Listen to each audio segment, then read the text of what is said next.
રાજ્યના 6 શહેરોમાં જીએસટી વિભાગની સર્ચની કામગીરીથી વેપારીઓમાં ફેલાયો ફફડાટ। અમદાવાદ, વાપી, વલસાડ, ડીસા, હિંમતનગર અને સતલાસણામાં પાન મસાલા અને તમાકુના વેપારીને ત્યાં જીએસટી વિભાગે દરોડા પાડી તપાસ હાથ ધરી। અમદાવાદ શહેરમાં પાન મસાલા અને તમાકુના 8 વેપારીઓના અલગ અલગ 20 સ્થળો પર જીએસટી વિભાગે તપાસ કરી। તપાસમાં કરોડોની કરચોરી પકડાઈ હોવાની માહિતી મળી રહી છે।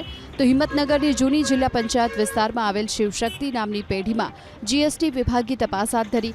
અલગ અલગ શહેરમાંથી મોટી કરચોરી ઝડપાઈ તેવી શક્યતા। અમદાવાદમાં કથિત તોડબાજ પત્રકાર અને આરટીઆઈ એક્ટિવિસ્ટ સામે પોલીસે કસ્યું સકંજો। 4 આરોપીઓમાં ભાજપના પૂર્વ ધારાસભ્યોનો પુત્ર પણ સામેલ। જમાલપુરના બિલ્ડર બિલાલ શેખે જૂના મકાનો તોડી નવું બાંધકામ કરાવી રહ્યા હતા।